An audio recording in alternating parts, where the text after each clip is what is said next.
Hello, good morning সবাইকে। কেমন আছো সবাই? আশা করি খুব ভালো আছো, সুস্থ আছো, সাবধানে আছো। তো এটা হচ্ছে বিপত্তারিণী পুজোর দিনের ভিডিও। তখন কিছু ফোনের প্রবলেমের জন্য আমি সেদিন ভিডিওটা পোস্ট করতে পারিনি, তো ভাবলাম আজকে পোস্ট করে দিই। তো এখানে 13 রকমের সমস্ত সবজি আনা হয়েছিল, যেগুলো আমি কেটে ধুয়ে রেখে দিয়েছি। আর এদিকে চলছিল পুজো, কারণ আমরা সবাই জানি বিপত্তারিণী পুজোর দিন 13 রকমের সবজি, 13 রকমের ফুল লাগে পুজোতে। তারপর পুজো শেষে এখানে সবাই মিলে সবজি রান্না করতে বসছিল মা, আর বাকিরা আটা মাখছিল। তারপর আমরা খেয়ে দিয়ে চলে আসলাম রাত্রেই বাড়িতে, কারণ পরের দিন আমাদের কিছু কাজ ছিল। আর পরের দিন ঘুম থেকে উঠে দেখছি এত সুন্দর রোদ্দুর, তো সেটা দেখে আমি আগে সমস্ত জামা কাপড় ভিজিয়ে দিয়েছি। তারপর ব্রেকফাস্ট করে নিলাম। মা লুচি, সবজি, মিষ্টি সমস্ত কিছু পাঠিয়ে দিয়েছিল।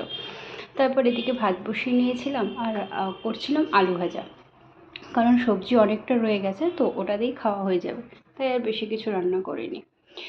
তো জামা কাপড় কেচে ছাদে যেই মেলতে যাব, দেখছি বৃষ্টি বাবা যেমন চলে এসছে আমার। তো এই বৃষ্টিতে না, আমরা যেখানে থাকি তার আশেপাশে আবার কানাঘুষো শোনা যাচ্ছে যে কলেরা হয়েছে। তো সবাই তোমরা বৃষ্টিতে সাবধানে থাকবে।